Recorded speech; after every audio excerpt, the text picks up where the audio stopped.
Okay. Hello. Okay. အားလုံးပဲမင်္ဂလာပါကျွန်တော်ရဲ့ဒါ10ခွေတစ်ခွေမှာလုပ်တဲ့ knowledge sharing session နဲ့ပြီးတော့ကြိုဆိုလိုက်ပါတယ် Okay ဒီနေ့မှာဆိုရင်ဒါဘယ်လိုမှမလဲဆိုတော့ဒါဗီဒီယိုရိုက်တာတော့ကျွန်တော်တို့7လပိုင်းတော့ဖြစ်သွားတယ်ပေါ့လေဒါပေမဲ့ဒါဘယ်လိုမှမလဲဆိုတော့ကျွန်တော်အနေနဲ့တစ်နှစ်ပို့ပြောလို့ရတယ်ပေါ့နော်ဆိုတော့1 year volunteer ကိုဒါကျွန်တော်ပထမတော့ဗီဒီယိုတစ်ပုတ်တင်တာကျွန်တော်တင်တာတော့မဟုတ်ပါဘူးကျွန်တော်ရဲ့ second family လို့ခေါ်တယ်ပြီးတော့ကျွန်တော်အနေနဲ့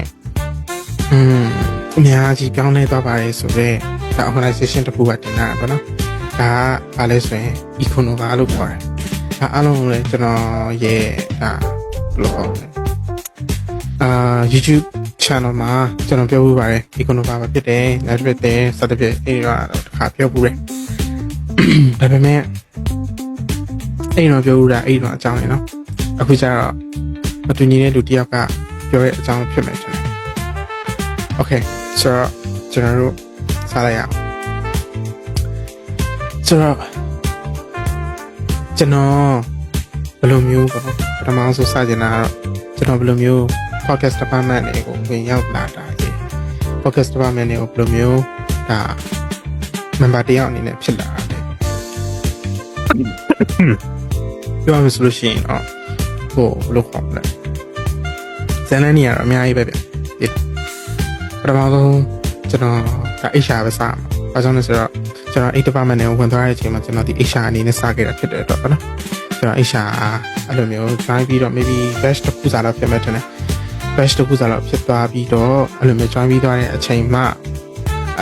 အဲ့လိုမျိုးပေါ့နော်ဘယ်လိုခေါ်မလဲ focus department ရဲ့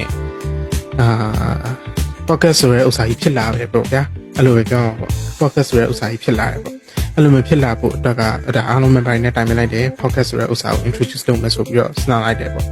ဆိုတော့အဲ့လိုမျိုးစဉ်းစားလိုက်တယ်ဆိုတဲ့အခါမှာဟိုဘယ်လိုခေါ်မလဲကျွန်တော်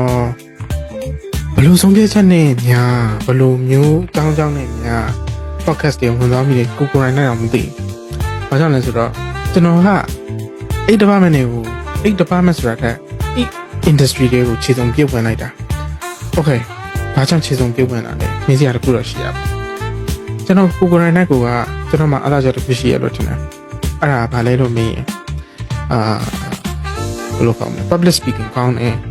လူတွေနဲ့ပေါင်းသက်ဆက်ဆံရေးကောင်းတယ်စသဖြင့်အဲ့လိုမျိုးကိုတော့ထင်တယ်။ဘာကြောင့်အဲ့လိုမျိုးထင်တာလဲကိုထင်တာမဟုတ်ကိုယုံတာ။ဘာကြောင့်ကိုယုံတာလဲ။ကျွန်တော်တကယ်ချင်းနေတော့များပြော program နဲ့လိုက်တဲ့ industry တခုတော့လိုအပ်တယ်။ storytelling ကောင်းတယ်ဒါဘယ်လိုခေါ်မလဲအဲ့လိုမျိုးပေါ့နော် knowledge sharing ပုံစံမျိုးကြီးကောင်းတယ်စသဖြင့်အဲ့အချိန်မှာကျွန်တော်အနေနဲ့ကျွန်တော်ရဲ့စကားအရင်ပြောချင်တဲ့သူကျွန်တော်စကားပြောတာဘာသာနာပါတာမဟုတ်ဘူးအကြောင်းမျိုးကြောင့်ကျွန်တော်ရဲ့ဒါဘဝပေးပေါ့နော်အဲ့လိုဘဝပေးလို့ပြောရမှာပေါ့ဘဝပေးအခြေအနေတစ်ခုကြောင့်ကျွန်တော်စကားပြောကောင်းအောင်ကိုပဲလေ့ကျင့်ယူခဲ့တယ်လို့ပြောရမှာလားဆိုတော့အဲ့အနေမှာအဲ့လိုမျိုးပေါ့နော် join ဖြစ်သွားတယ်ပထမဦးဆုံး podcast ကိုစခဲ့တာဒီကျွန်တော်အနေနဲ့ပေါ့နော်ဟိုပြောရမယ်ဆိုလို့ရှိရင် nervous ဖြစ်လာကို excited ဖြစ်လာ excited ဖြစ်လာမဖြစ်လာတော့မသိဘူးဒါပေမဲ့တိကျတဲ့ခုကခက်ခဲနေအများကြီးရင်ဆိုင်ခဲ့ရတယ်ဘာလို့လဲဆိုတော့ podcast ဆိုတာကျွန်တော်ရင်တော့ရိုက်ပြီးတော့ကျွန်တော် personal development နဲ့ပတ်သက်ပြီးတော့အဲ့တော့ရိုက်ခဲ့ပြီးတဲ့ဥစ္စာရှိတယ်ဒါပေမဲ့ environmental ဆိုတာဒီကျွန်တော်လည်းလုံးဝမသက်ဆိုင်လုံးဝဟိုဘယ်လိုပုံလဲကျွန်တော်နဲ့မ asset industry ဒါအဲ့ဒီကိုကျွန်တော်ကအဲ့လိုမျိုးကျွန်တော်ပြောလိုက်တာဆိုတော့အဲ့လိုမျိုးကျွန်တော်ပြောလိုက်တဲ့အခါမှာဟိုဘယ်လိုပုံလဲ nervous ဖြစ်လာဆိုတော့ကျွန်တော်ကတခုရှိရပါလဲဆိုတော့အလုပ်လုပ်ရင်ကျွန်တော်အတွက်ပေါ့နော်အလုပ်လုပ်ရင်ကျွန်တော်ကဟိုဘယ်လိုပုံလဲဆိုတော့ကြောက်စိတ်ဆိုတဲ့အရာ nervous ကိုကျွန်တော်ဖျောက်ထားလေးရှိရအဲ့လိုမျိုးဖျောက်ထားလိုက်တာကကျွန်တော်အတွက်ရှေ့ဆက်သွားဖို့အတွက်တတိဆိုတဲ့ဥစ္စာရတယ်ပေါ့ဟိုလူတွေပြောကြတာရှိပါတယ်ကျွန်တော်တို့ကအလုပ်တစ်ခုကိုလုပ်တဲ့အခါမှာစူးစမ်းရတဲ့အခါမှာ motivation နဲ့ကြိုးစားတာနဲ့ discipline နဲ့ကြိုးစားတာဘာကွာလဲအဲ့လိုမျိုးပဲ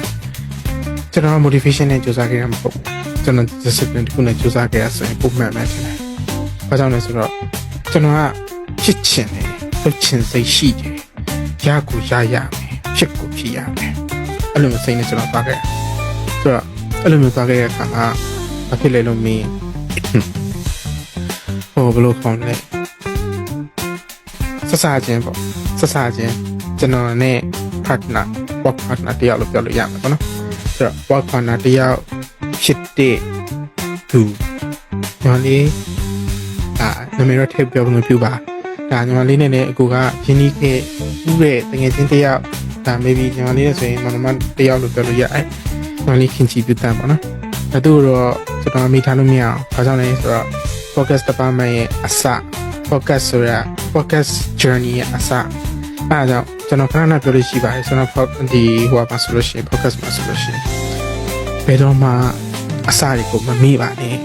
ဘာကြောင့်လဲဆိုတော့အစဆိုတဲ့ဥစ္စာဒီကျွန်တော်တို့ရဲ့ဘဝမှာအရင်အရေးကြီးတယ်အစတွေကိုမေ့လိုက်ရင်အဆုံးဆိုတဲ့လမ်းတွေဟာမတိကျမြည်ရတဲ့ result ထွက်လာတယ်စသဖြင့်အဲ့လိုမျိုးရှိရဆိုတဲ့အခါမှာဘာပဲဖြစ်ဖြစ် podcast တွေတစ်ပုဒ်ကျွန်တော်ပထမဦးဆုံးစရိုက်ကြတယ် podcast ပေါ့နော်ဒီမတ်မီတော့ပါအဲ့ podcast တွေတစ်ပုဒ်ထွက်လာဖို့အတွက်ပထမဦးဆုံးကျွန်တော်နဲ့သူနဲ့ rehearsal လုပ်ခဲ့ရတယ်ပထမဆုံးတစ်ခါဒုတိယတစ်ခါ podcast ဆိုတဲ့ဥစ္စာကြီးကိုတခြားသောဒါ members တွေရဲ့ရှေ့မှာကျွန်တော်တို့ပြောရတယ်ပေါ့တတိယတစ်ခါကျွန်တော်တို့ပြင်ရရတယ်ပြီးတော့မှကျွန်တော်တို့ podcast ဆိုတဲ့ဥစ္စာကိုတင်ခွင့်ရတယ်ပေါ့ဆိုတော့အဲ့အချိန်မှာကျွန်တော်ခက်ခဲမှုရှိတာခက်ခဲမှုရှိတယ်ဘာလဲဆိုတော့စစချင်းမှာပဲကျွန်တော်စသုံးလိုက်တဲ့ဥစ္စာကျွန်တော်မမိတယ်ကျွန်တော်အဲ့အမှားကိုပဲကျွန်တော်ပြင်ဆင်ရင်းနဲ့ဒီနေ့မှာဘယ်လိုခေါ်မလဲကိုကျွန်တော်ဒီကောင်းတယ်လို့ပြောရမှာမဟုတ်ဘူးကိုဒီတိုးတက်လာတယ်လို့ပြောတာတော့မဟုတ်ဘူးဒါပေမဲ့podcast နဲ့ပတ်သက်လာရင်တော့ maybe နည်းနည်းတော့အကျဉ်းတန်ရှိတယ်လို့ပြောလို့ရတယ်ပေါ့လေဆိုတော့ဘာလဲဆိုတော့အဲ့စကပုံတော့ပေါ့ဒီရှေ့ဆောင်နွားလာဖြောင်းသွားရင်နောက်ကနွားလာဖြောင်းလိုက်မယ်ဆိုတဲ့ဥစ္စာနဲ့ပတ်သက်ပြီးတော့ကျွန်တော်အဲ့ podcast ထဲမှာကျွန်တော်ပြောပူတယ်ပြောလိုက်တော့အမှ members တွေကနေပြောကြတာပေါ့ဒီဒီလိုရှိတယ်ဒါဒီလိုမျိုးပြောရင်တော့စင်ပြေကိုတခြားစကားကိုပြောင်းပြောပါလားစသဖြင့်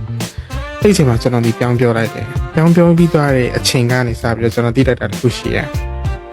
side effect ဖြစ်စေမယ့်ဥစ္စာတွေနည်းနည်း short ဘာကြောင့်လဲဆိုတော့ဒါဒီ podcast မှာ introduce လုပ်မကောင်းဘူးပေါ့နော်ဆိုတော့အဲ့ဒီအချိန်မှာကျွန်တော်ဒီနေ့နောက်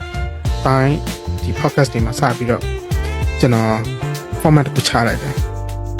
အဲ့တော့ပထမဆုံးပြောလိုက်တယ်ဆိုရင်ကျွန်တော်မှာmethod မရှိဘူးအခု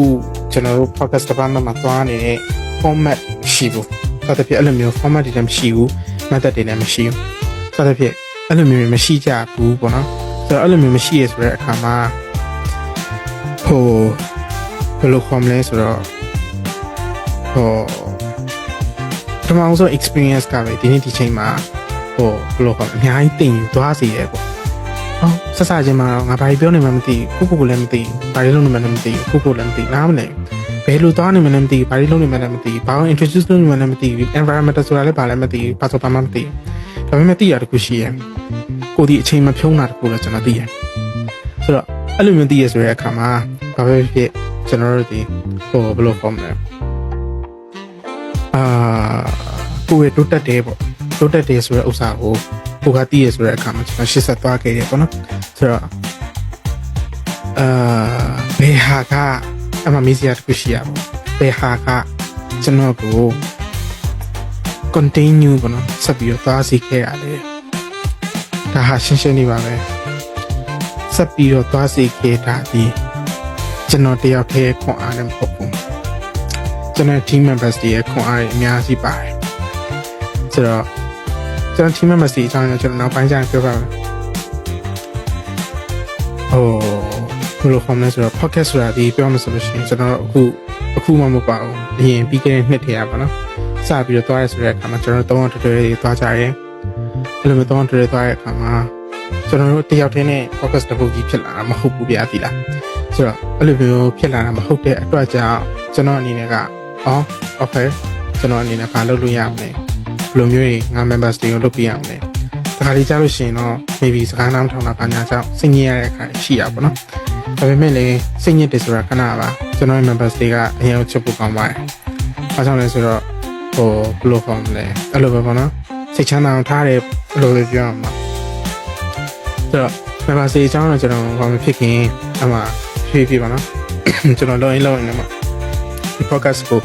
maybe batch တစ်ခုစားလောက်ဖြစ်မယ်ထင်တယ် batch တစ်ခုစားလောက်လုပ်ပြီးသွားတဲ့အချိန်မှာကံကောင်းထောက်မှဆိုတာပဲကျွန်တော်တို့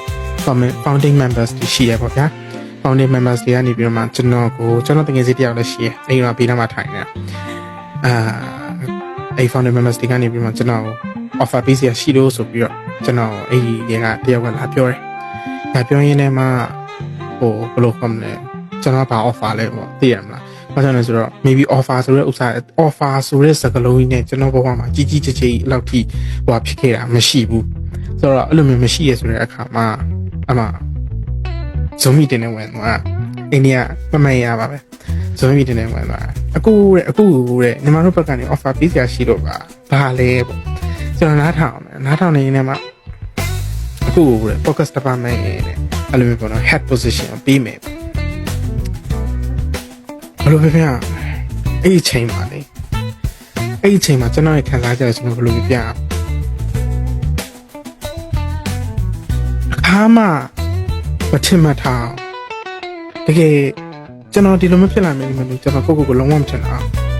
ဒါဘယ်လိုကောင်းလဲပြောရမယ်ဆိုလို့ရှိရင်နေရာတနေရာမှာရက်တည်ဖို့အတွက်ကျွန်တော်ဒီဘာမှအများကြီးအဲ့ချိန်တော့သူတို့လုပ်ပြီးခဲ့တာဘာမှမရှိသေးဘူးဒါပေမဲ့ကျွန်တော်လုပ်ပြီးခဲ့တာဘာလဲဆိုတော့ system ဆိုတဲ့အရာတစ်ခုကျွန်တော် introduce လုပ်ပြီးခဲ့ management ဆိုတဲ့အရာတစ်ခုကိုကျွန်တော်အဲ့ချိန်မှာကျွန်တော် introduce လုပ်ပြီးခဲ့အားကြောင့်မလို့ပဲကျွန်တော်အခုဒီနေ့ဒီချိန်ကြီးပေါ့နော် focus department head အနေနဲ့ဒါကျွန်တော်ရက်တည်နေတယ်ပေါ့volunteer လုပ်နေတယ်ပေါ့ဗျာဆိုတော့ပထမဆုံးပြောရမယ်ဆိုလို့ရှိရင်ဘယ်လိုဖော်မလဲနည်းလေးတော့ဘာလို့ဖြစ်လိုက်မလဲအမတ်တရားအများကြီးရှိတယ်ပြောရမယ်ဆိုလို့ရှိရင် maybe ပုံမှန်မဟုတ်ဆိုတော့ဘယ်လိုခေါ်မလဲအများကြီးကိုမှတမိုးရှိပါတယ်အများကြီးလည်းဒါဘယ်လိုခေါ်မလဲဆိုတော့ပြမတက်လာအောင်ဒီပေါ့နော်ကျွန်တော်အနေနဲ့အရန်ကိုမှအားရခဲ့တယ်လို့ပြောလို့ရတယ်တစ်နှစ်ဆိုတဲ့အချိန်ဟာပြောရမယ်ဆိုလို့ရှိရင် maybe အရန်ကိုမှတူတောင်းလုံးနဲ့ဗျာသိရမလားဒါပေမဲ့လည်းဒီလိုပဲပေါ့လေပုံမှန်ပါပဲ